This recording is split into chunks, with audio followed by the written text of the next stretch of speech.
कहानी शुरू होती है एक लड़के हिबिकी से जो अपनी जान बचाने के लिए एक जगह में भाग रहा होता है। उसके पीछे एक हॉर्न्ड रैबिट पड़ा होता है। उसे बिल्कुल समझ नहीं आता कि वो यहाँ कैसे पहुंच गया या ये उसके पीछे क्या चीज लगी हुई है। सब कुछ उसे एकदम अचानक और अजीब लगता है। वो खुद से सोचता है कि ये कैसा क्रीचर है। तभी अचानक उसे एक हल्की सी फीमेल वॉइस सुनाई देती है जो उस क्रीचर को पहचान कर बताती है कि ये लेवल 1 हॉर्न्ड रैबिट है। हिबिकी को समझ नहीं आता कि ये आवाज क्या है, लेकिन डर के मारे वो उससे कहता है कि कहीं मत जाना। तभी वो रैबिट अचानक उस पर छलांग लगाता है, लेकिन हिबिकी किसी तरह बच जाता है और उल्टा उसी के ऊपर गिरकर उसे कुचल देता है, जिससे वो मर जाता है। उधर दूसरी तरफ जंगल के अंदर एक एल्फ गर्ल पेड़ों के बीच से गुजर रही होती है। तभी एक अननोन मेल वॉइस उसे रास्ता दिखाते हुए कहती है कि ईस्ट की तरफ बढ़ती रहो, क्योंकि वहां उसके लिए कुछ बहुत कीमती इंतजार कर रहा है। इधर हिबिकी हॉर्न रैबिट से बचकर थोड़ा राहत महसूस करता है, लेकिन अभी भी उसे नहीं पता कि वो कहाँ है या वो आवाज क्या थी। ऊपर से जब वो अपना फोन चेक करता है तो उसमें बिल्कुल भी सिग्नल नहीं होता, जिससे किसी को कॉल करने की उसकी आखिरी उम्मीद भी खत्म हो जाती है। वो खुद को समझाता है कि वो आवाज असली नहीं थी, बस उसका वहम था। उसे हल्की भूख लगती है और वो सोचता है कि हॉर्न रैबिट को खा ले, लेकिन फिर खुद ही मना कर देता है क्योंकि उसे नहीं पता कि वो खाने के लिए सेफ है या नहीं। तभी वो आवाज फिर से बोलती है और बताती है कि हॉर्न रैबिट एक्चुअली एक बढ़िया डेलिकेसी है जो स्ट्यू में बहुत टेस्टी लगता है। ये सुनकर हिबिकी सोचता है कि अभी के लिए इसे साथ ले जाना ही सही रहेगा, भले ही उसे ये आइडिया थोड़ा गंदा लगे। अब वो उस अजीब आवाज के बारे में सोचने लगता है और नोटिस करता है कि वो तभी बोलती है जब वो कुछ पूछता है। तो वो टेस्ट करने के लिए रैंडम चीजों के बारे में पूछने लगता है, जैसे उसका बैकपैक, और आवाज जवाब देती है कि ये एक बैग है जो ऐसे मटेरियल से बना है जो इस दुनिया में एग्जिस्ट ही नहीं करते। वो अलग अलग चीजों के बारे में पूछता रहता है और हर बार आवाज उसे क्लियर और एक्यूरेट जवाब देती है। ये देखकर हिबिकी सोचता है कि क्या ये आवाज उसके बारे में भी बता सकती है। तो वो पूछता है और अचानक उसके सामने एक स्क्रीन आ जाती है जिसमें उसके सारे स्टैट्स दिखते हैं। वो ध्यान से देखता है, उसका नाम और एज सब सही होता है, लेकिन उसे शॉक तब लगता है जब उसमें उसका जॉब अप्रेजर प्रोविजनल लिखा होता है, जो उसे बिल्कुल समझ नहीं आता, क्योंकि अभी तक वो एक नॉर्मल हाई स्कूल स्टूडेंट की तरह ही जी रहा था। फिर वो आवाज से पूछता है कि वो कौन है, तो वो बताती है कि वो उसकी स्टेटस सपोर्ट है, लेकिन पर्सनल इन्फॉर्मेशन शेयर नहीं कर सकती। हिबिकी को ये बात बिल्कुल फेयर नहीं लगती, लेकिन उसका मूड थोड़ा बेहतर तब होता है जब वो देखता है कि उसके पास सीखने के लिए कितनी सारी स्किल्स हैं। उसे एक्सपर्ट स्किल इंटरेस्टिंग लगती है और वो तुरंत उसे यूज करने की कोशिश करता है, लेकिन कुछ भी नहीं होता। फिर वो सोचता है कि ट्यूटोरियल शुरू करना आसान रहेगा, लेकिन आवाज कहती है कि ट्यूटोरियल तो पहले से ही चल रहा है। हिबिकी को कुछ समझ नहीं आता, तो वो आगे बढ़ता है और वर्ल्ड मैप स्किल ट्राई करता है, जिससे उसके सामने एक होलोग्राफिक डिस्प्ले आ जाता है। वो ध्यान से देखता है और रियलाइज करता है कि ये असली मैप नहीं है, बल्कि बस वो रास्ता दिखा रहा है जो वो पहले ही चल चुका है। तभी उसे समझ आता है कि वो पूरे टाइम गोल गोल घूम रहा था। ये समझने के बाद वो उसी को गाइड की तरह यूज करता है और आगे बढ़ता रहता है। शाम होते होते उसे नीचे एक सड़क दिखाई देती है, लेकिन एक्साइटमेंट में वो थोड़ा जल्दी करता है और सीधे रोड पर मुंह के बल गिर जाता है। जैसे ही हिबिकी उठकर बैठता है, वो अजीब सी वॉइस अनाउंस करती है कि उसने अभी अभी cast away in an I sky नाम का टाइटल ऑन किया है। हिबिकी थोड़ा कंफ्यूज हो जाता है, लेकिन तुरंत समझ जाता है कि उससे भी बड़ी प्रॉब्लम सामने खड़ी है, क्योंकि उसके सामने एक विशाल मॉन्स्टर खड़ा होता है। उसे लगता है अब सब खत्म हो गया। तभी अचानक कहीं से एक मैजिक एरो आता है और उस मॉन्स्टर को एक ही बार में गिरा देता है। हिबिकी शॉक में इधर उधर देखता है और नोटिस करता है कि पास की एक चट्टान पर खड़ी एक एल्फ गर्ल ने ये किया है। उससे बात करने से ठीक पहले वॉइस उसकी स्पीच एक्टिवेट कर देती है ताकि वो इस दुनिया की भाषा समझ और बोल सके। हिबिकी उसे थैंक्स बोलता है और वो अपना नाम इमालिया बताती है। हिबिकी उसके कान देखकर सोचता है कि ये तो बिल्कुल एल्फ जैसी लग रही है, तो वो कैजुअली बोल देता है कि उसे उसका कॉस्प्ले बहुत पसंद आया, लेकिन इमालिया को कुछ समझ ही नहीं आता कि वो क्या बोल रहा है। फिर वो पूछती है कि वो मेज ईटर्स ग्रासलैंड में क्या कर रहा था, और हिबिकी बस इतना कहता है कि वो अचानक ही वहां आ गया, जिसे सुनकर एमिलिया हैरान रह जाती है। तभी वॉइस एमिलिया का फुल अप्रेजल करती है और हिबिकी ये जानकर दंग रह जाता है कि वो सच में एक रियल एल्फ है। और जब वो उसके स्टैट्स देखता है तो उसे और भी शॉक लगता है कि उसकी उम्र एक्चुअली 56 साल है। एमिलिया उसे समझाती है कि मेज ईटर ग्रासलैंड असल में एक मॉन्स्टर है जो खुले मैदान का रूप ले लेता है। ये सीधे अटैक नहीं करता, बल्कि लोगों को भटकने देता है, और जब वो थक जाते हैं तब उन्हें खा जाता है। ये सुनकर हिबिकी को समझ आता है कि वो कितना करीब था मरने के। एमिलिया फिर उसे हक कर लेती है और कहती है कि उसने एक छोटे बच्चे के हिसाब से काफी अच्छा हैंडल किया, क्योंकि वो सोच रही थी कि हिबिकी करीब 10 साल का है। लेकिन जब हिबिकी बताता है कि वो 16 का है, तो वो तुरंत उसे छोड़ देती है और कहती है कि उसे अंदाजा नहीं था कि उसकी उम्र का कोई इतना छोटा दिख सकता है। थोड़ी देर बाद रात हो जाती है और दोनों कैंप लगाते हैं, जहां हिबिकी को पता चलता है कि इस दुनिया में 15 साल की उम्र में ही इंसान अडल्ट माना जाता है। डिनर में वो हॉर्न रैबिट खा लेते हैं और फिर हिबिकी इमीलिया से पूछता है कि वो लोग आखिर हैं कहाँ। ये सुनकर इमीलिया इतनी शॉक हो जाती है कि अपनी चाय सीधा उसके चेहरे पर उगल देती है। फिर वो माफी मांगते हुए उसका चेहरा साफ करती है और बताती है कि वो हब्रास्टिया किंगडम में है। हिबिकी कहता है कि उसे कैसे पता होगा, वो तो जापान से आया है। लेकिन इमीलिया ने कभी जापान का नाम भी नहीं सुना होता, जिससे हिबिकी को कंफर्म हो जाता है कि वो सच में किसी दूसरी दुनिया में आ गया है। इमीलिया सोचती है कि वो अपने घर से इतना दूर आकर अकेला महसूस कर रहा होगा, तो वो उसे बोलती है कि वो उसे कल सिटी ले जाएगी और हिबिकी ये सुनकर थैंकफुल हो जाता है। जब हिबिकी सो जाता है, इमीलिया उसे देखती रहती है और सोचती है कि शायद वही वो प्रेशियस चीज़ है जिसके बारे में स्पिरिट ने उसे बताया था, और थोड़ी देर बाद वो भी सो जाती है। हिबिकी अपने पास्ट लाइफ का सपना देखने लगता है, जहां वो अपने 3 सबसे करीबी दोस्तों अमीन, क्योयुको और टेकी के साथ एक डाइनर में बैठा होता है, जहां अमीन काम करता है।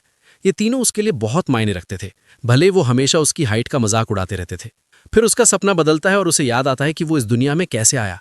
समर ब्रेक से पहले स्कूल का आखिरी दिन था। वो क्लास में जाने ही वाला था कि अचानक एक तेज रोशनी चमकी और अगले ही पल वो यहाँ पहुंच गया। सपना टूटता है, वो उठता है और अपना फोन चेक करता है, ये सोचते हुए कि उसके दोस्त अभी कितने परेशान हो रहे होंगे। फिर हिबिकी आसमान की तरफ देखता है और उसे ऊपर कुछ हरे रंग की ग्लोइंग शेप्स तैरती हुई दिखाई देती हैं। वॉइस उन्हें चेक करके बताती है कि ये एक स्पेशल प्रोटेक्टिव बैरियर है जो अमीलिया ने एरिया को सेफ रखने के लिए लगाया है। ये सुनकर हिबिकी मान लेता है कि इस दुनिया में मैजिक सच में एग्जिस्ट करता है और वो वाकई किसी दूसरी दुनिया में आ चुका है। फिर वो अपनी सिचुएशन समझने के लिए वॉइस से पूछता है कि अप्रेजर प्रोविजनल होने का मतलब क्या है। वॉइस समझाती है कि ये एक जॉब है जो उसे गॉड ने असाइन की है, जिसकी रेयरिटी रैंक बी है, और इसके साथ उसे अप्रेजल एबिलिटी मिलती है जिससे वो किसी भी टारगेट के एबिलिटीज और ट्रेट्स जान सकता है, लेकिन इसमें कोई कॉम्बैट स्किल्स नहीं होती, इसलिए इसे नॉन कॉम्बैट जॉब माना जाता है। हिबिकी अभी भी ये सब समझने की कोशिश कर रहा होता है, तो वो डिसाइड करता है कि अभी सो जाना ही बेहतर है। अगली सुबह अमीलिया उठती है और सोचती है कि उसने कैसे कल हिबिकी को बचाया और उसके साथ रात बिताई। तभी थोड़ी देर बाद हिबिकी भी उठ जाता है और दोनों लोवेल नाम के पास की टाउन की तरफ निकल पड़ते हैं। जंगल से गुजरते हुए अमीलिया उसे बताती है कि वहां पहुंचने में करीब 1.5 दिन लगेंगे और रास्ते में मॉन्स्टर्स भी मिल सकते हैं, लेकिन वो उसे भरोसा दिलाती है कि वो उसे सेफ रखेगी। वो हैरान होती है कि हिबिकी मॉन्स्टर्स को सेंस कर पा रहा है और हिबिकी बताता है कि ये सब उसके वर्ल्ड मैप स्किल की वजह से है। ये सुनकर अमीलिया चौंक जाती है, क्योंकि वर्ल्ड मैप स्किल की रेयरिटी AAA है, लेकिन जब हिबिकी बताता है कि वो अप्रेजर प्रोविजनल है तो वो ज्यादा इंप्रेस नहीं होती और उसे मजाक जैसा लेती है। हिबिकी को समझ नहीं आता कि वर्ल्ड मैप स्किल इतना खास क्यों है, क्योंकि उसके हिसाब से ये बस वही दिखाता है कि वो कहाँ जा चुका है और आसपास कोई मॉन्स्टर है या नहीं। लेकिन अमीलिया हैरान रह जाती है कि वो ये नहीं समझ पा रहा कि ये स्किल सर्वाइवल के लिए कितनी यूजफुल है। तभी हिबिकी अपना वर्ल्ड मैप खोलता है और पूछता है कि आसपास कोई खतरा है क्या, तो उसे पता चलता है कि पास में एक क्रिस्टल हॉर्न रैबिट है। ये सुनते ही अमीलिया एक्साइटेड हो जाती है, क्योंकि ये रैबिट बहुत रेयर होता है और इसे बेचकर 200 गोल्ड कॉइन्स तक मिल सकते हैं। वो तुरंत हिबिकी का हाथ पकड़ती है और कहती है कि उसे सीधे वहां ले चले। दोनों दूर से उस रैबिट को ट्रैक करते हैं और अमीलिया अपनी मैजिक से उनकी आवाज़ और स्मेल छुपा देती है ताकि रैबिट उन्हें डिटेक्ट न कर सके। हिबिकी ये देखकर काफ़ी इंप्रेस्ड होता है और अमीलिया को अमेजिंग कहता है, लेकिन अमीलिया उल्टा उसे अमेजिंग बताती है क्योंकि उसके पास वर्ल्ड मैप स्किल है और कहती है कि कोई भी एडवेंचरर पार्टी उसे पाकर लकी महसूस करेगी। क्योंकि अप्रेजल एक नॉन कॉम्बैट जॉब है, तो अगर वो किसी पार्टी में शामिल होता तो वो पीछे रहकर सपोर्ट देता और बाकी लोग फ्रंट लाइन पर लड़ते। अमीलिया खुद हिबिकी के साथ पार्टी बनाना चाहती है, लेकिन वो डेस्परेट नहीं दिखना चाहती, इसलिए वो डिसाइड करती है कि अपने स्किल्स दिखाएगी ताकि हिबिकी खुद उसे इनवाइट करे। वो अपना बो उठाती है और निशाना लगाने लगती है, लेकिन हिबिकी नोटिस करता है कि उसके पास एरो ही नहीं है। तब अमीलिया बताती है कि उसकी जॉब स्पिरिट आर्चर है, यानी वो हवा से एरोज बना सकती है। वो एक स्पिरिट एरो बनाकर रैबिट पर चलाती है, लेकिन रैबिट आखिरी पल में डॉज कर देता है, जिससे वो हैरान रह जाती है। अमीलिया सोचती है कि अब उसे पकड़ना मुश्किल है, क्योंकि उसके पास एस्केप स्किल है जिससे वो तेजी से अटैक्स डॉज कर सकता है। लेकिन जैसे ही हिबिकी को पता चलता है कि अटैक करते समय वो अपनी स्किल्स यूज नहीं कर सकता, उसके दिमाग में एक आइडिया आता है। अगर वो रैबिट को अपनी तरफ अट्रैक्ट कर ले तो अमीलिया को साफ शॉट मिल सकता है। अमीलिया को यह प्लान थोड़ा रिस्की लगता है, लेकिन हिबिकी उसे भरोसा दिलाता और कहता है कि उसने अप्रेजल में देखा है कि ये रैबिट ज्यादा स्मार्ट नहीं है। जब वो रैबिट खुले में आता है, तभी अचानक उसके सामने जमीन से एक पत्थर की दीवार खड़ी हो जाती है, जिससे वो घबरा जाता है।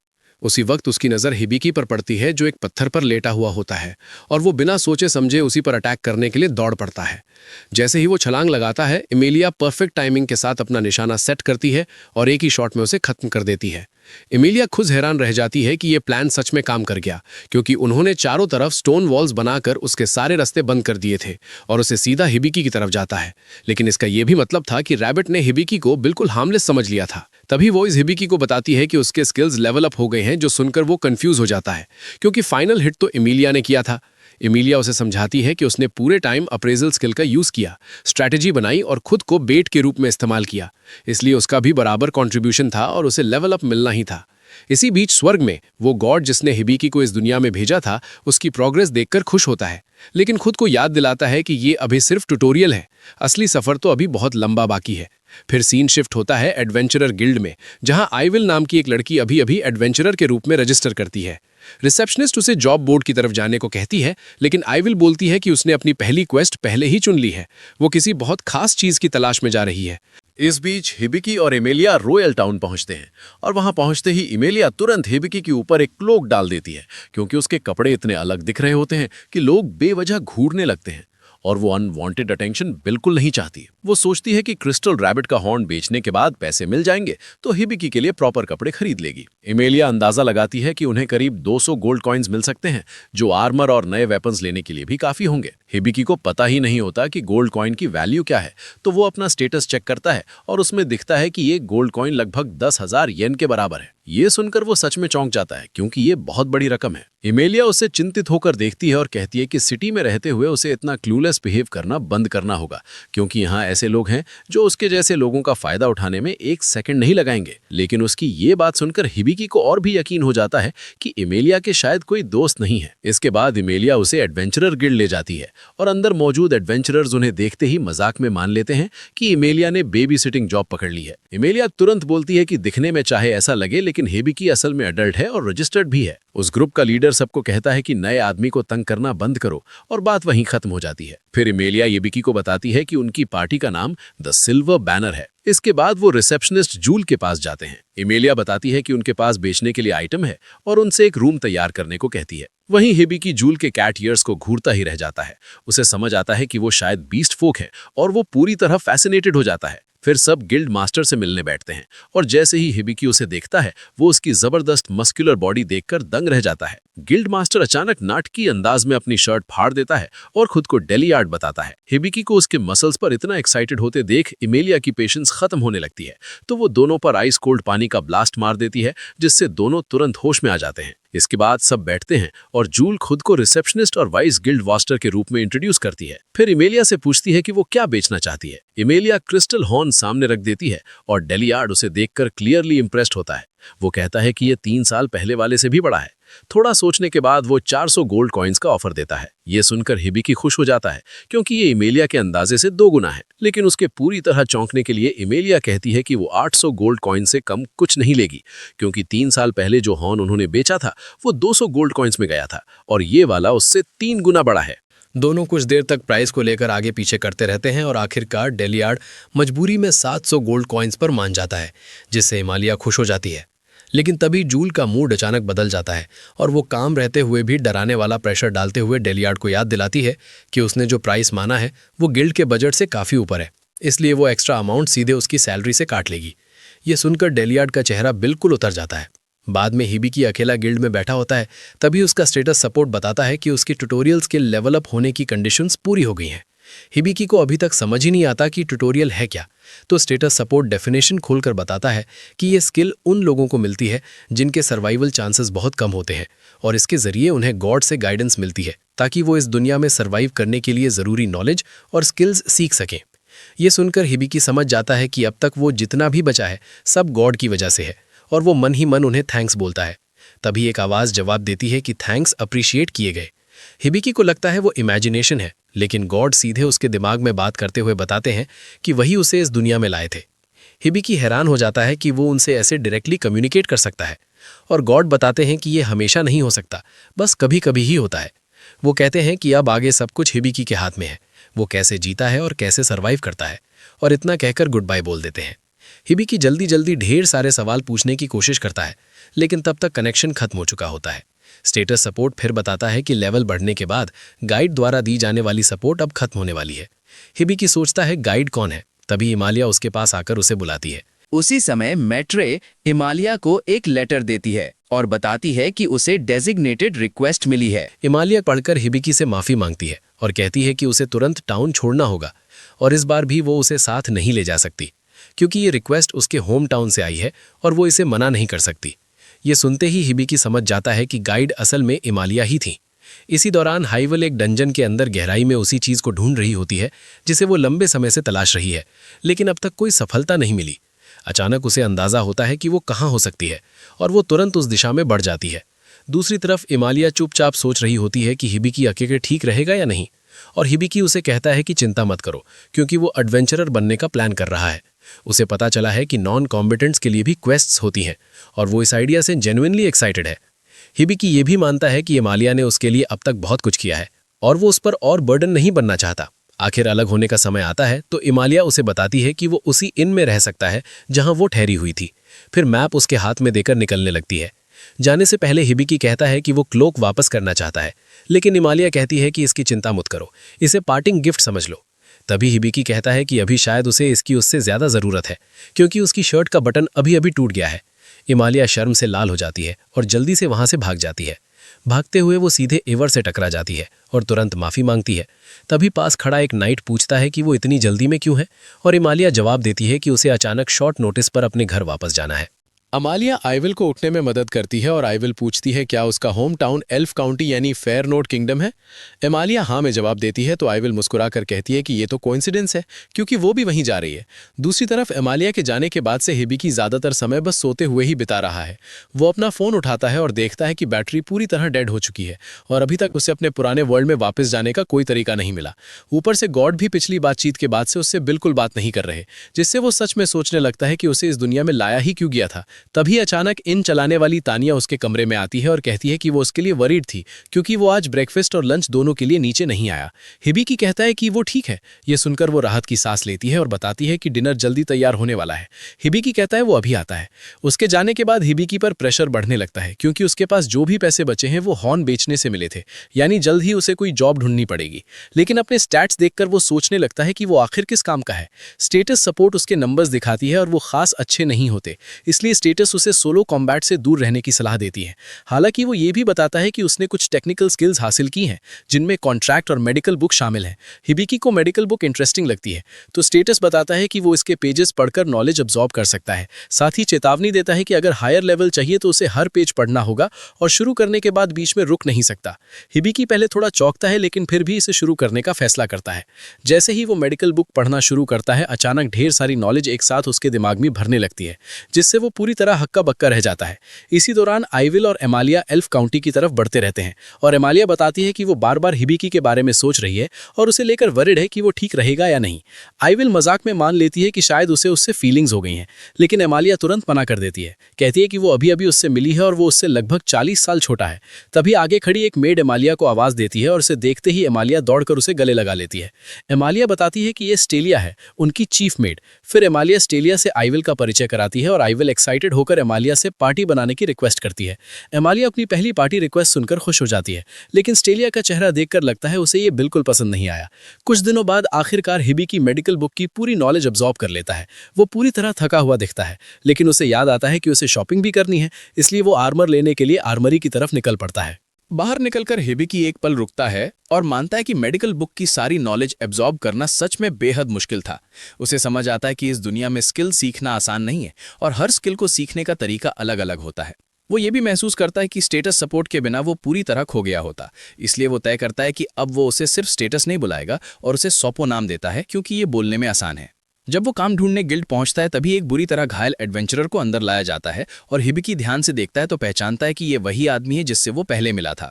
उसका साथी घबराकर चिल्लाता है कि उसे सिल्वर रूबी वुल्फ ने बुरी तरह घायल कर दिया है और डेलियार्ड ही ब्लीडिंग रोक सकता है, लेकिन तभी वो खुद लड़खड़ाता है और दोनों जमीन पर गिर जाते हैं, जिससे घायल आदमी की टांग से खून फिर से तेजी से बहने लगता है।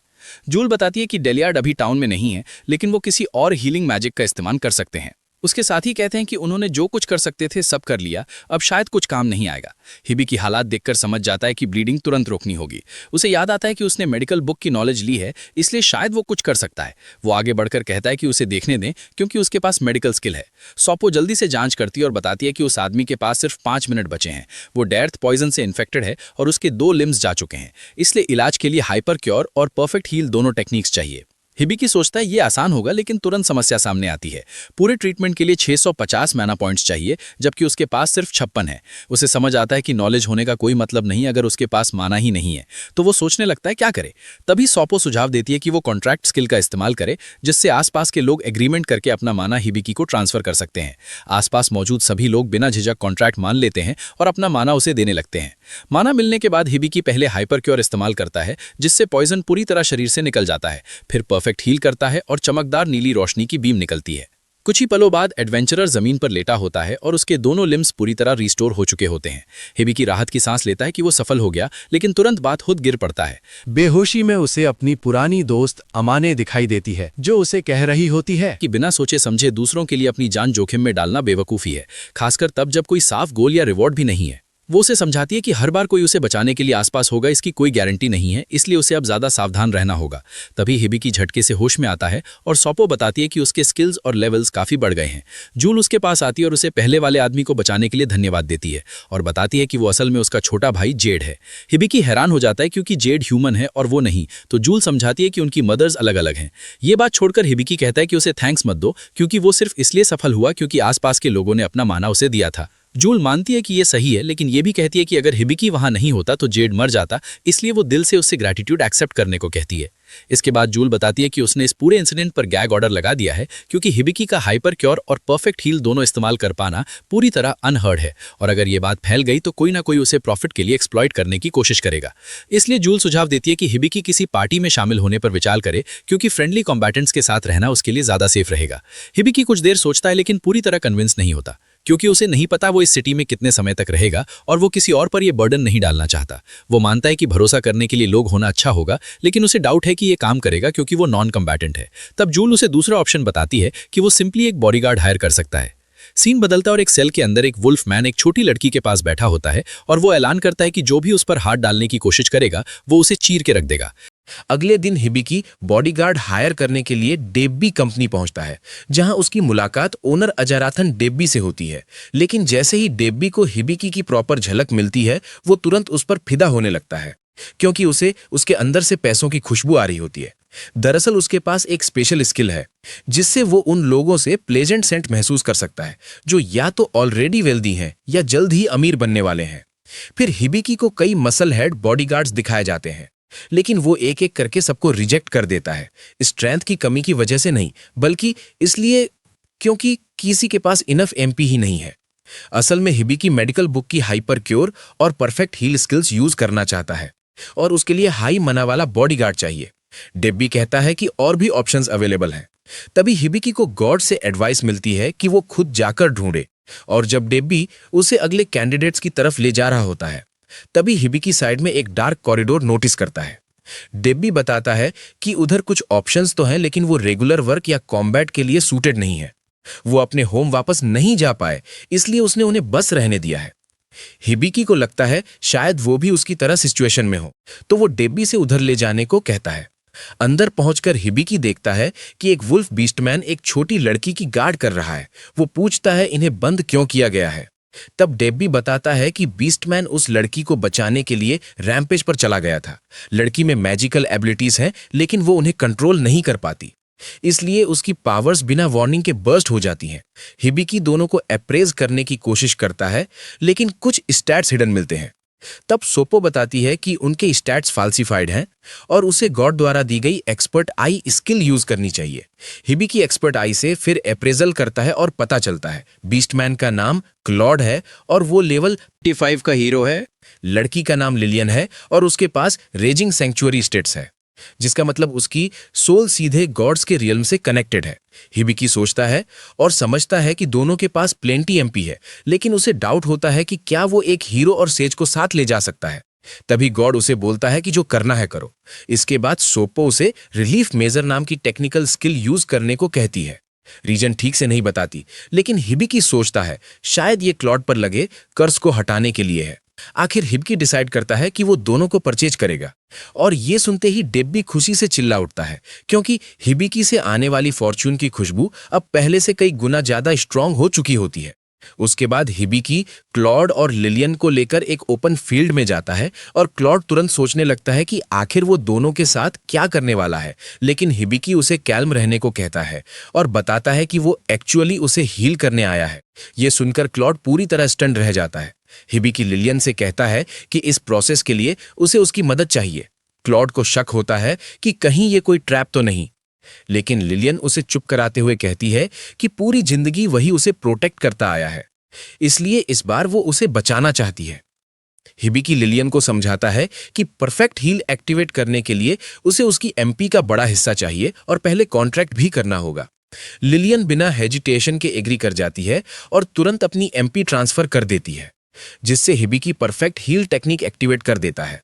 अगले ही पल क्लॉड के मिसिंग लिम्स पूरी तरह रिस्टोर हो जाते हैं और उसके सारे घाव ऐसे गायब हो जाते हैं जैसे कभी थे ही नहीं। ये देखकर लिलियन खुशी से दौड़कर क्लॉड को टाइट हग कर लेती है और क्लॉड हिबिकी को दिल से थैंक्स करता है, कहते हुए कि कुछ देर पहले तक वो कितना भारी और दबा हुआ महसूस कर रहा था। हिबिकी बताता है कि ये सब उस कर्ज की वजह से था और क्लॉड ये सुनकर हैरान रह जाता है, क्योंकि उसके कर्ज की जानकारी तो अप्रेजर स्किल वाले भी नहीं देख सकते। हिबिकी उसे बताता है कि वो हीरो है और लिलियन फ्यूचर में सेज बनेगी, जिससे क्लॉड पूरी तरह बैफल्ड हो जाता है कि हिबिकी को ये सब कैसे पता है। तब हिबिकी बताता है कि गॉड ने उसे एक्सपर्ट आई स्किल दी है। ये सुनकर क्लॉड शॉक में कांप उठता है, क्योंकि वो जानता है ये स्किल कितनी पावरफुल है। फिर हिबिकी क्लॉड पर लगे कर्ज को हटाने के लिए रिलीफ मेजर एक्टिवेट करता है, लेकिन अचानक क्लॉड हेवी चेन्स में जकड़ जाता है और ऊपर से एक जायंट सिजर्स नीचे गिरती है। पहले तो लगता है जैसे क्लॉड को स्टैब कर दिया गया हो, जिससे हिबिकी और लिलियन दोनों डर जाते हैं, लेकिन असल में सिजर्स उन चेन्स में से एक को काट देती है जो उसे दबाए हुए थी। क्लॉड खुद को चेक करता है और समझता है कि उसकी पूरी स्ट्रेंथ अभी वापस नहीं आई, लेकिन उसका अच्छा हिस्सा लौटना शुरू हो गया है। वो रिस्पेक्टफुली हिबिकी के सामने सिर झुकाकर पहले के रूड बिहेवियर के लिए अप्लोज करता है और फिर कहता है कि वो उसके साथ सेरेमनी ऑफ एलिजियंस परफॉर्म करना चाहता है। हिबिकी को बिल्कुल समझ नहीं आता कि ये सेरेमनी ऑफ एलिजियंस क्या है। तब क्लॉड उसे समझाता है कि ये एक सेक्रेड रिचुअल है, जिसमें वो अपनी सोल पूरी तरह हिबिकी को डेडिकेट करता है और कसम खाता है कि चाहे कुछ भी हो वो हमेशा उसके साथ रहेगा। तभी सोप्पो बोलती है कि हिबिकी को सेरेमनी के लिए कॉन्ट्रैक्ट स्किल यूज करनी चाहिए, क्योंकि कॉन्ट्रैक्ट्स दोनों पार्टीज को अपने प्रोमिसेज निभाने के लिए बाइंड कर देते हैं। यानी अगर हिबिकी और क्लॉड कॉन्ट्रैक्ट करते हैं तो दोनों को अपनी बात पूरी करनी होगी। हिबिकी थोड़ा सोचता है और मान जाता है। फिर कॉन्ट्रैक्ट प्रोसेस शुरू होता है। क्लॉड अपनी फुल एलिजियंस प्लेज करता है, हिबिकी उसे एक्सेप्ट करता है और कॉन्ट्रैक्ट कंप्लीट हो जाता है। उसी समय दोनों की रिस्ट पर एक मार्क उभर आता है जो crest of the light spirits निकलता है, जो उनकी लॉयल्टी और कमिटमेंट का सिंबल बन जाता है। लिलियन ये सब देखकर बहुत खुश हो जाती है। दूसरी तरफ एमेलिया, आइवर और स्टेलिया अपनी जर्नी जारी रखते हैं और कुछ देर बाद एमेलिया रेस्ट के लिए हॉट स्प्रिंग जाने का आइडिया देती है। स्टेलिया पहले तो एक्साइटेड हो जाती है, लेकिन तुरंत रियलाइज करती है कि वहां आइवर के साथ बात करना पड़ेगा और वो नहीं चाहती कि आइवर एमेलिया के और क्लोज हो। इसलिए वो एमेलिया को रोकने की कोशिश करती है, लेकिन एमेलिया मानती नहीं और हॉट स्प्रिंग जाने का फैसला करती है, जिससे स्टेलिया हार मान लेती है। इधर हिबिकी क्लॉड और लिलियन को बताता है कि परफेक्ट हील यूज करने के लिए उसे दूसरों की एमपी ड्रॉ करनी पड़ती है। दोनों सिचुएशन समझ जाते हैं और फिर तीनों मिलकर शेयरिंग कॉन्ट्रैक्ट एक्सिक्यूट करते हैं, जिससे हिबिकी की technical contract skill level up हो जाती है। क्लॉड नोटिस करता है कि हिबिकी धीरे धीरे कुछ बड़बड़ा रहा है। पूछने पर हिबिकी बताता है कि ये एक वॉइस है जो उसे गाइड करती है। ये सुनते ही क्लॉड शॉक हो जाता है, क्योंकि ये ट्यूटोरियल स्किल है जो सीधे गॉड देता है। क्लॉड समझ जाता है कि हिबिकी किसी दूसरे वर्ल्ड से आया है और हिबिकी हैरान होता है कि क्लॉड को अदर वर्ल्ड्स के बारे में पहले से पता है। हिबिकी पूछता है कि क्या उसे इससे प्रॉब्लम है, लेकिन क्लॉड कहता है कि इससे उसकी लॉयल्टी बिल्कुल नहीं बदलेगी। फिर वो आगे बढ़ते हैं और क्लॉड बताता है कि हिबिकी जिस गॉड से जुड़ा है वो शायद चीफ गॉड है। इस दुनिया में करीब 11 गॉड्स हैं और चीफ गॉड सबसे पहला माना जाता है। ट्यूटोरियल और एक्सपर्ट आई जैसे डिवाइन ब्लेसिंग्स वही देता है और क्लॉड मानता है कि चीफ गॉड ने खास तौर पर हिबिकी में इंटरेस्ट लिया है। लेकिन हिबिकी को यकीन ही नहीं होता कि अगर चीफ गॉड किस पर ध्यान देता तो वो क्लॉड और लिलियन होते वो नहीं। फिर भी वो सोचता है कि चीफ गॉड ने लिलियन को रेजिंग सैंक्चुअरी जैसा हार्श स्किल क्यों दिया, क्योंकि ये तो किसी पर भारी बोझ डालने जैसा लगता है। क्लॉड और लिलियन दोनों ने पहले कभी इसके बारे में नहीं सुना होता, तो हिबिकी समझाता है कि ये ऐसा स्किल है जो उसके अंदर ओवरवेलमिंग पावर भर देता है और वो उसे सह नहीं पाती। ये सुनते ही लिलियन शॉक में चली जाती है और हिबिकी को तुरंत रिग्रेट होता है कि उसने ये बात बताई है क्यों। तभी क्लॉड बोलता है कि उसे नहीं लगता ये चीफ गॉड ने दिया होगा, बल्कि शायद गॉड ऑफ मैजिक ने दिया होगा, क्योंकि मैजिक से जुड़ी चीजें उसी के कंट्रोल में आती हैं। अचानक चीफ गॉड थोड़ा नर्वस हो जाता है और गॉड ऑफ मैजिक खुद सामने आकर सीधे हिबिकी से बात करती है। वो बताती है कि लिलियन सच में रेजिंग सैंक्चुअरी की वजह से सफर कर रही है, लेकिन स्किल मिल जाए तो उसे रिमूव नहीं किया जा सकता।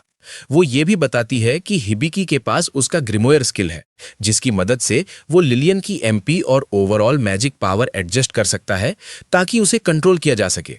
और साथ ही वो साफ कर देती है कि वो हर बार उसकी मदद के लिए नहीं आएगी। हिबिकी समझ जाता है कि ग्रिमोयर एक्टिवेट करते ही एडमिनिस्ट्रेशन सिस्टम खुद काम संभाल लेगा, तो अब सब ठीक रहेगा। वो ये गुड न्यूज क्लॉड और लिलियन को बताता है और दोनों राहत की सांस लेते हैं। लेकिन तभी सोप्पो बताती है कि हिबिकी की एक्सपर्ट आई और tutorial skill temporarily out of service हैं, इसलिए अब वो सिर्फ पहले से कलेक्टेड इन्फो से ही मदद कर सकती है। दूसरी तरफ गॉड ऑफ मैजिक हिबिकी को ध्यान से देखती रहती है और उसे लगता है कि उसने उससे कहीं पहले देखा है। इसके बाद हिबिकी ग्रिमोयर स्किल यूज करता है और अचानक एक एडोरेबल छोटी कैट समन होती है जो बताती है कि वो लिलियन को मैजिक कंट्रोल करना सिखाने आई है और अपना नाम वीन बताती है। लेकिन लिलियन उसकी क्यूटनेस देखकर तुरंत उसे प्यार से पेट करने लगती है। हिबिकी वीन से पूछता है तो वो बताती है कि वही ग्रिमोयर है और गॉड ऑफ मैजिक द्वारा बनाई गई एक पावरफुल सेक्रेट बीस्ट भी है। ये सुनकर हिबिकी रिलैक्स हो जाता है और उसके सिर पर जेंटली पैट कर देता है। लेकिन ये देखकर क्लॉड जेलस हो जाता है और तुरंत बोल पड़ता है कि हिबिकी ने उसे अभी तक एक भी पैट नहीं दिया है। दूसरी तरफ एमालिया आइवर और स्टेसिलिया हॉट स्प्रिंग में रिलैक्स कर रही होती हैं। तभी स्टेलिया अचानक एमालिया के चेस्ट के साइज को देखकर पूरी तरह कॉट ऑफ गार्ड हो जाती है, लेकिन तुरंत खुद को संभाल लेती है। एमालिया फिर स्टेलिया से पूछती है कि उसके पिता ने उसे किस इंपॉर्टेंट मिशन पर भेजा है, लेकिन स्टेलिया कहती है कि अभी उसे खुद भी डिटेल्स नहीं पता। इसके बाद एमालिया आइवर से पूछती है कि क्या वो उसकी बैक रिंस करने में मदद करेगी, लेकिन आइवर सीधे मना कर देती है, जिसे सुनकर एमालिया हल्का सा हंसती है और समझ जाती है कि दोनों अभी दोस्त नहीं बनी हैं। स्टेलिया फिर बोलती है कि एमालिया आइवर के साथ बहुत जल्दी क्लोज होने की कोशिश कर रही है, क्योंकि सिर्फ एक दूसरे की बैक वॉश करना किसी को दोस्त नहीं बना देता। आइवर ये सब सुन लेती है और उसके चेहरे पर हल्की स्मर्क आ जाती है। फिर वो खड़ी होती है और एमालिया से कहती है कि वो उसकी बैक रिंस कर देगी, जिससे एमालिया चौंक जाती है। लेकिन आइवर कैजुअली बोलती है कि फ्रेंड्स ऐसा ही करते हैं। अगले दिन हिबिकी क्लॉड को लेकर वेपन्स खरीदने निकलता है और वहां जाकर क्लॉड एक स्पीयर चुन लेता है। ये देखकर हिबिकी थोड़ा हैरान हो जाता है, क्योंकि उसके दिमाग में हमेशा यही था कि हीरोज तो यूजुअली स्वॉर्ड ही यूज करते हैं। लेकिन क्लॉड आराम से समझाता है कि उसके बॉडी टाइप और फाइटिंग स्टाइल के हिसाब से स्पीयर उसके लिए ज्यादा इजी है। वो अपने आर्मर के बारे में भी बताता है कि वो डायरेक्ट हिट लेने के बजाय अटैक्स को अवॉइड करने पर फोकस करता है, इसलिए बस बॉडी के इंपॉर्टेंट पार्ट सेफ हों वही काफी है। वो ये भी बोलता है कि ज्यादा हेवी आर्मर पहनने से उसे बहुत गर्मी लगती है और उसकी स्पीड कम हो जाती है, जो उसे बिल्कुल पसंद नहीं। उधर लिलियन भी अपने लिए कुछ नए कपड़े चुन लेती है। जब मर्चेंट उन्हें टोटल प्राइस 25 गोल्ड कॉइन्स बताता है तो हिबिकी और लिलियन दोनों शॉक हो जाते हैं, क्योंकि उनके लिए ये बहुत बड़ा अमाउंट है। लेकिन क्लॉड के लिए ये बस छोटी सी बात होती है। वो बिना सोचे पैसे दे देता है। ये देखकर लिलियन को थोड़ा गिल्ट फील होने लगता है कि उसने इतने महंगे कपड़े क्यों लिए। हिबिकी ये नोटिस कर लेता है और उसे समझाता है कि टेंशन लेने की जरूरत नहीं है, क्योंकि उसकी सेफ्टी पैसे से कहीं ज्यादा इंपॉर्टेंट है। इसके बाद हिबिकी लिलियन से कहता है कि वो अपने लिए एक स्टाफ भी चुन ले। उसे पता है कि उसके पास पैसे कम हो रहे हैं, फिर भी वो उसे एनकरेज करता है, क्योंकि उसे रियलाइज होता है कि लिलियन की स्माइल देखना ही उसके लिए से सब कुछ वर्थ बना देता है। तभी वीन को लगता है कि उसे इग्नोर किया जा रहा है, तो वो हिबिकी से अपने लिए भी कुछ लेने को बोलती है। हिबिकी मान जाता है और उसके लिए एक क्यूट सा कॉलर खरीद देता है, भले ही इससे वो और ज्यादा डेट में चला जाता है। शॉपिंग खत्म करने के बाद सब लोग एक खुले मैदान में जाते हैं। वहां वीन कहती है कि वो उन्हें मैजिक की बेसिक ट्रेनिंग देगी। उसका मानना है कि क्लॉड तो ऑलरेडी हीरो है, इसलिए उसे कोई प्रॉब्लम नहीं होगी। लेकिन हिबिकी और लिलियन में वो बेसिक क्वालिटीज नहीं है जो हीरोज में होती हैं। इसलिए वो हिबिकी से कहती है कि वो अपने ग्रिमोयर पर डिपेंड करे। हिबिकी को समझ नहीं आता कि ग्रिमोयर क्या होता है, तो वो पूछता है। तभी सापो समझाता है कि ग्रिमोयर एक स्पेशल टेक्निकल स्किल होती है जिसकी रैरिटी रैंक ए होती है, और ये यूजर को उस दुनिया के मैजिक सिस्टम से जुड़ी अलग अलग नॉलेज और एबिलिटीज देती है। ये सुनकर हिबिकी इंस्टेंटली एक्साइटेड हो जाता है और सोचने लगता है कि शायद अब वो फाइनली मैजिक यूज कर पाएगा। लेकिन वीन तुरंत उसका एक्साइटमेंट ठंडा कर देती है और कहती है कि वो बस सिंपल हाउस होल्ड मैजिक ही यूज कर पाएगा। फिर भी ट्रेनिंग शुरू होती है और वीन सजेस्ट करती है कि पहले लिलियन को अपनी मैजिक कंट्रोल करना सिखाया जाए। वो हिबिकी को समझाती है कि इसके लिए उसे लिलियन की मैजिक आउटपुट का रिस्पॉन्सिबल पर्सन रजिस्टर होना पड़ेगा। हिबिकी पूछता है कि ये कैसे होगा, तो वीन बिना कुछ बोले उसका हाथ काट लेती है और कहती है कि बस इतना काफी है। इसके बाद वो लिलियन के पास जाकर पूरा प्लान डिटेल में समझाती है। वो कहती है कि पहले लिलियन की मैजिक पावर को 10% तक रिड्यूस किया जाएगा, फिर धीरे धीरे उसे बढ़ाया जाएगा ताकि वो बैलेंस खोए बिना अपनी पावर कंट्रोल करना सीख सके। इसके बाद वीन हिबिकी की तरफ मुड़कर कहती है कि उसे मैजिक सर्कुलेशन सीखनी होगी। वो समझाती है कि सही तरीके से मैजिक यूज करने के लिए इंसान को अपनी मैजिक पावर के फ्लो को परफेक्टली कंट्रोल करना आना चाहिए। वो एक एक्सरसाइज इंट्रोड्यूस करती है जिसे मैजिक पावर सर्कुलेशन कहते हैं। इसमें दो लोग हाथ पकड़कर अपनी मैजिक एसेंस एक दूसरे में पास करते हैं और गोल होता है उस फ्लो को स्टेबल रखना बिना कंट्रोल खोए। ये सब सुनने के बाद भी हिबिकी को कुछ समझ नहीं आता। ये देखकर वीन क्लियरली इरिटेट हो जाती है और कहती है कि अब वो सीधे प्रैक्टिस से ही सीखेगा। वो क्लॉड से कहती है कि वो थोड़ा सा मैजिक हिबिकी में पास करे ताकि वो खुद एक्सपीरियंस कर सके। साथ ही वो क्लॉड को वार्निंग देती है कि सावधान रहे, क्योंकि हिबिकी की मैजिक रेजिस्टेंस वीक है और वो आसानी से ओवरवेल्म हो सकता है। क्लॉड सिर हिलाकर एग्री करता है और धीरे धीरे अपना मैजिक हिबिकी में ट्रांसफर करना शुरू कर देता है। जैसे ही मैजिक फ्लो शुरू होता है, तुरंत ही सेंसेशन बहुत इंटेंस हो जाता है। कुछ ही सेकंड में हिबिकी खुद को एक अजीब खाली जगह में पाता है। वो खाली स्पेस धीरे धीरे बदलकर एक जंगल बन जाता है। ऊपर चमकता हुआ तारों भरा आसमान। हिबिकी चारों तरफ देखता है, फिर पास के पानी की तरफ मुड़ता है। वहां उसे एक एल्फ लड़की दिखाई देती है। वो उसकी तरफ देखती है और उसे क्लॉड कहकर बुलाती है। उसी पल हिबिकी को समझ आता है कि वो समहाउ क्लॉड की आइडेंटिटी और अपीयरेंस ले चुका है। वो खुद कैल्म रखने की कोशिश करता है, नॉर्मल बिहेव करता है और जाकर उसके पास बैठ जाता है। जैसे ही वो बैठता है, उसे क्लॉड की मेमोरीज एक्सेस होने लगती हैं। उन यादों से उसे पता चलता है कि उस लड़की का नाम अनास्तासिया है। क्लॉड उसे बचपन से जानता था और दोनों ने अपना ज्यादातर समय साथ में बिताया था। उनका बॉन्ड बहुत स्ट्रांग था और क्लॉड को लगता था कि ये सब हमेशा ऐसे ही रहेगा। लेकिन अचानक मेमोरी बदल जाती है। एक वॉर शुरू हो जाती है और बहुत सारे लोग मारे जाते हैं। उन्हीं में अनास्तासिया भी होती है। ये मोमेंट क्लॉड के लिए कितना पेनफुल और ट्रॉमेटिक था, ये साफ दिखता है। अचानक हिबिकी झटके से वापस रियल वर्ल्ड में आ जाता है। शुरुआत में उसे लगता है कि वो अभी भी क्लॉड है। क्लॉड तुरंत उससे बात करता है और उसे रियलिटी में वापस लाने की कोशिश करता है। उसे याद दिलाता है कि वो असल में कौन है। थोड़ी देर बाद हिबिकी धीरे धीरे अपने होश में आता है और नॉर्मल हो जाता है।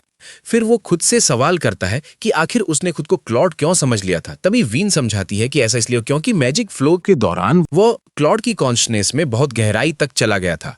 क्लॉड तुरंत हिबिकी से माफी मांगता है कि उसने अपने मैजिक को ज्यादा पास कर दिया, लेकिन वीन तुरंत उसे डांट देती है। उसे याद दिलाती है कि उसने साफ कहा था सिर्फ थोड़ा सा मैजिक यूज करने के लिए और केयरफुल रहने को। उस शाम हिबिकी अपने कमरे का फर्श पोंछ रहा होता है, जो कि उसके हाउस होल्ड मैजिक ट्रेनिंग का हिस्सा है। हाउस होल्ड मैजिक वो मैजिक होती है जो रोजमर्रा के कामों में मदद करती है, लेकिन इसे सीखने के लिए स्पिरिट की मदद चाहिए होती है। जब कोई इंसान नॉर्मल काम करते हैं, मैजिकल एनर्जी रिलीज करता है, तो धीरे धीरे स्पिरिट्स उस एनर्जी की तरफ अट्रैक्ट होने लगते हैं। जब वो सेटिस्फाई हो जाते हैं, तब वो रिस्पॉन्ड करते हैं और उस इंसान को हाउस होल्ड मैजिक सही तरीके से यूज करना सिखाते हैं। हिबिकी काफी समय से ये सब कर रहा है, लेकिन अभी तक उसे कोई रिस्पॉन्स नहीं मिला। इस वजह से वो सोचने लगता है कि ये मेथड सच में काम कर भी रहा है या वो बस अपना टाइम वेस्ट कर रहा है। फिर भी वो रुकता नहीं, उम्मीद करता है कि कुछ तो होगा। थोड़ी देर बाद क्लॉड और लिलियन उसके कमरे में आते हैं। जैसे ही क्लॉड अंदर आता है, वो गलती से हिबिकी की मॉप वाली बाल्टी को गिरा देता है और सारा पानी फर्श पर फैल जाता है। क्लॉड तुरंत माफी मांगता है और साफ करने लगता है, लेकिन हिबिकी उसे रोक देता है और कहता है कि टेंशन लेने की जरूरत नहीं है। वो मजाक में कह देता है कि क्लॉड जब क्लमसी होता है तो क्यूट लगता है, और ये सुनकर क्लॉड शर्मिंदा हो जाता है। समय के साथ लिलियन अपनी मैजिक कंट्रोल करने में बेटर होती जा रही होती है। ये देखकर क्लॉड सजेस्ट करता है कि हिबिकी को भी सिर्फ चोर्स करने के बजाय प्रैक्टिकल ट्रेनिंग ट्राई करनी चाहिए, लेकिन हिबिकी तुरंत बोल देता है कि उसे तो स्वॉर्ड यूज करना भी नहीं आता। क्लॉड उससे बोलता है कि टेंशन मत ले, और स्वॉर्ड की जगह उसे एक बो और एरो दे देता है ट्राई करने के लिए। हिबिकी बार बार टारगेट पर निशाना लगाने की कोशिश करता है, लेकिन हर बार उसका एम बुरी तरह मिस हो जाता है। जितनी बार भी वो ट्राई करता है, हर अटेम्प्ट फेल हो जाता है, जिससे साफ दिखता है कि उसे अभी बहुत प्रैक्टिस की जरूरत है। उधर फॉरेस्ट में एमेलिया बाकी लोगों के साथ ट्रैवल कर रही होती है और सोच रही होती है कि हिबिकी कैसा कर रहा होगा। आगे बढ़ते हुए वो लोग एक क्रॉसरोड पर पहुंचते हैं। एक रास्ता शॉर्टकट है, लेकिन एमेलिया सजेस्ट करती है कि उसे अवॉइड करना चाहिए। वो बताती है कि आगे एक टूटा हुआ फोर्ट्रेस है और रूमर्स के हिसाब से वहां भटकती हुई सोल्स लोगों के साथ ट्रिक्स खेलती हैं। ये सुनकर आइवल डरने के बजाय एक्साइटेड हो जाती है। वो तुरंत इंटरेस्ट दिखाती है और शॉर्टकट की तरफ बढ़ने लगती है, जैसे ये कोई डेंजरस जगह नहीं बल्कि फन एडवेंचर हो। एमेलिया आइवल को अपनी दोस्त बनाए रखना चाहती है, इसलिए वो उसकी बात मान लेती है।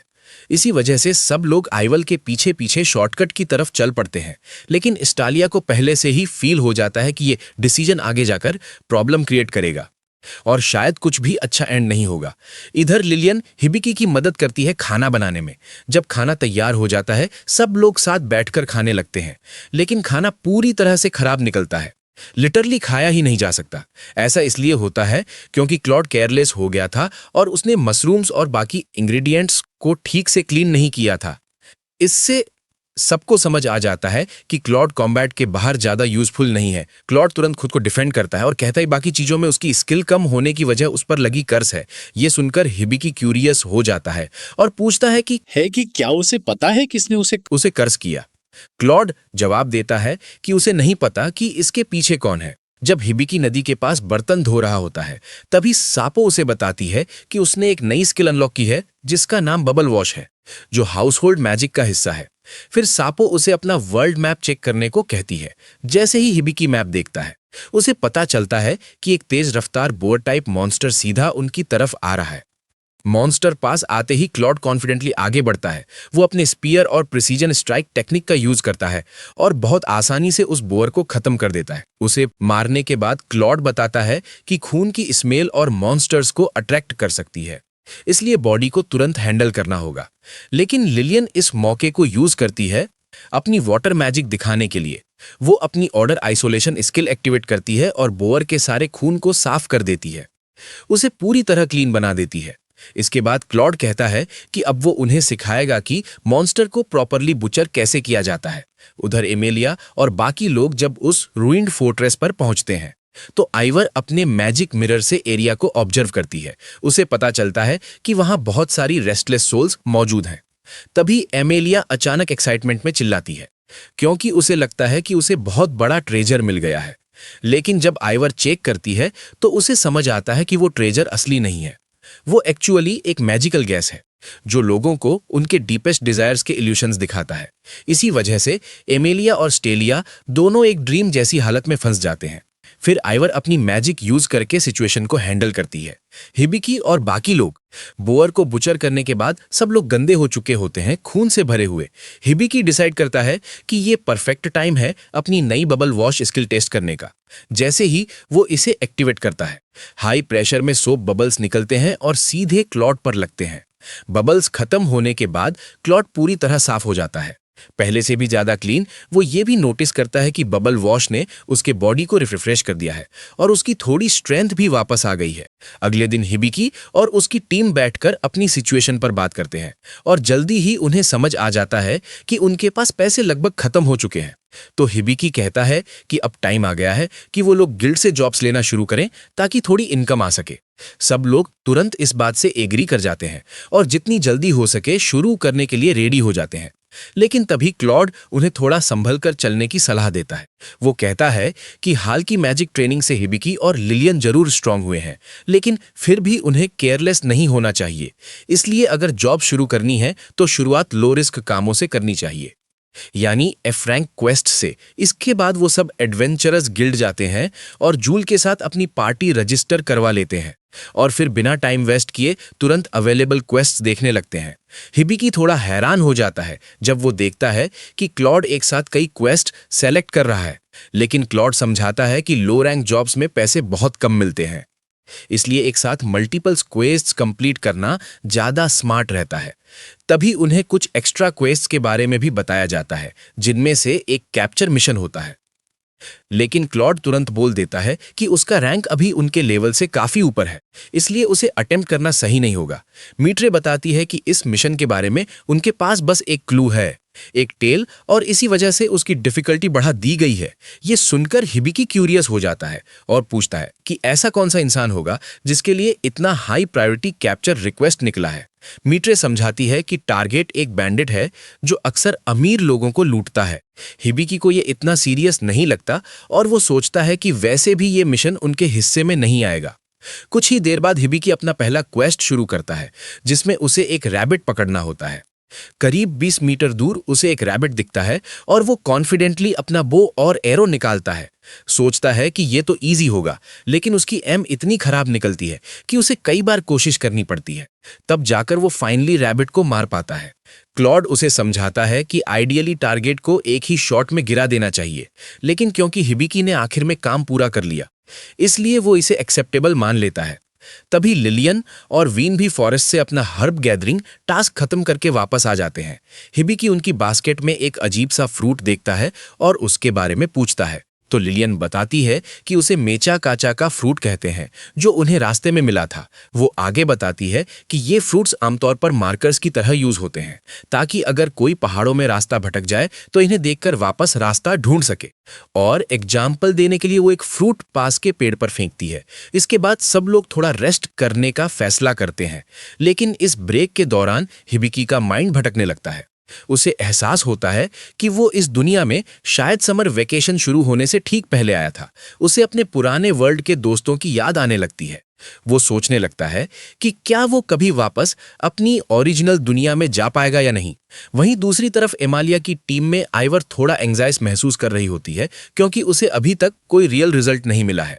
वो एक खास औरत की सोल ढूंढ रही है, लेकिन प्रोग्रेस बहुत स्लो है और अब वो खुद से सवाल करने लगती है कि वो सही डायरेक्शन में है भी या नहीं।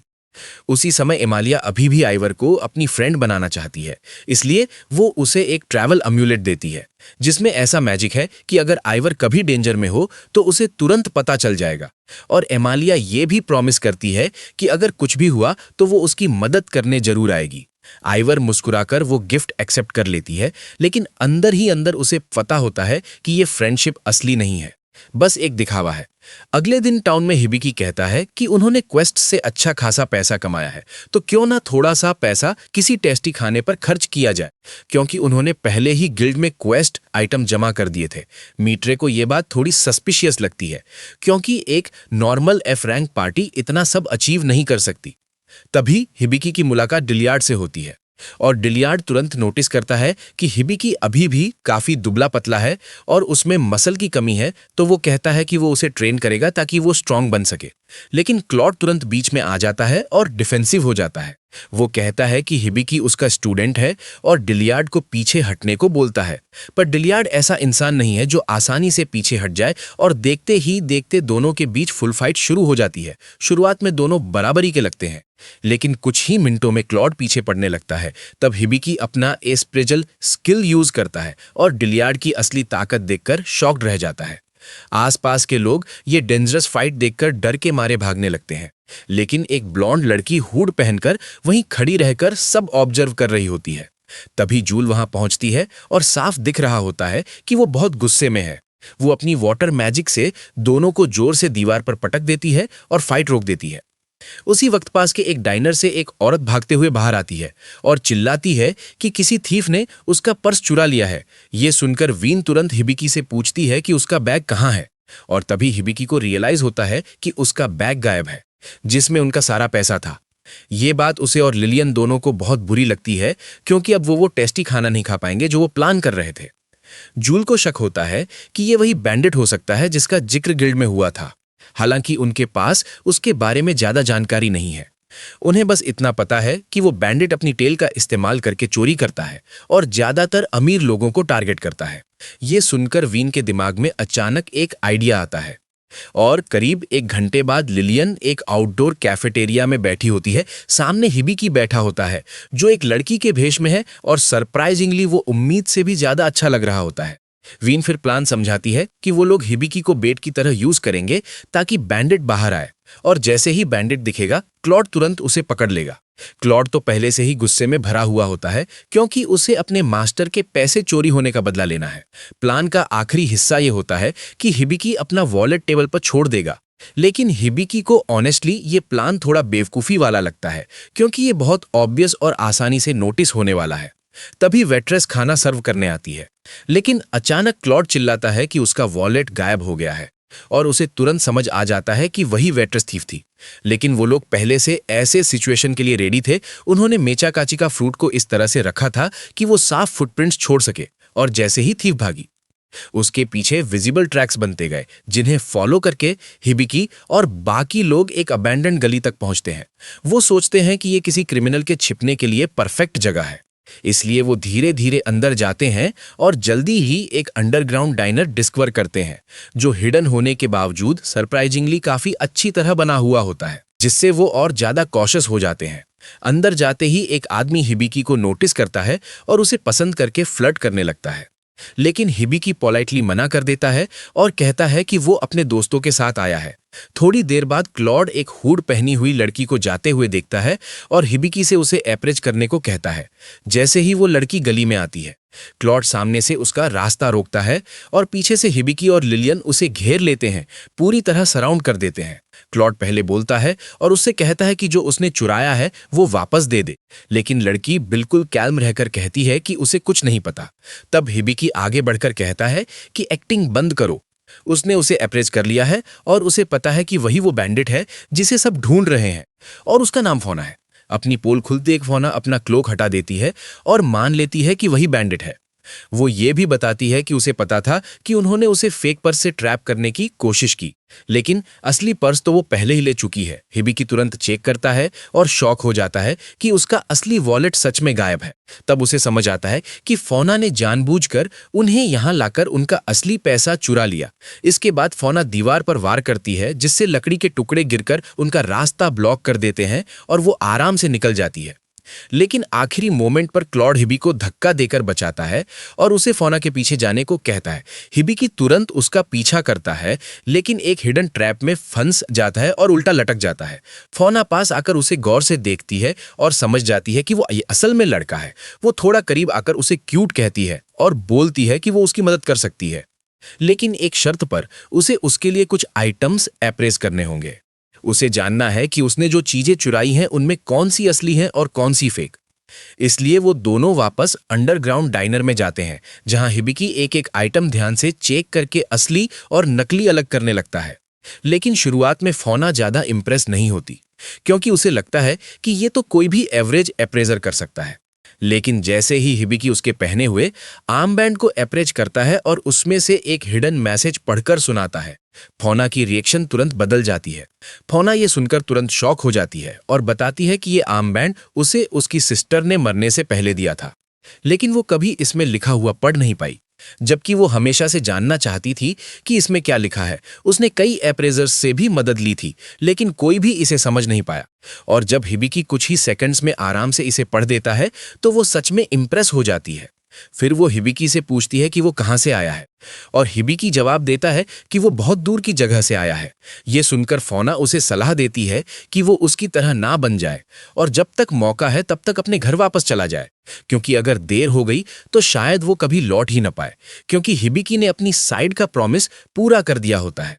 फोना उसका वॉलेट वापस कर देती है और उसकी तारीफ करते हुए कहती है कि उसके अप्रेजल्स बिल्कुल एक्यूरेट थे। जाने से पहले वो अचानक उसके करीब आती है और उसके गाल पर एक किस देकर बाय बोलती है और चली जाती है, जिससे हिबिकी पूरी तरह शॉक्ड रह जाता है क्योंकि उसने ऐसा कुछ एक्सपेक्ट ही नहीं किया था। उसी शाम हिबिकी खड़ा होता है और तान्या उसके गाल से लिपस्टिक साफ कर रही होती है। और जब डिलियार्ड को ये सब पता चलता है तो वो मजाक में कहता है कि ये हिबिकी के आदमी बनने की पहली स्टेप है।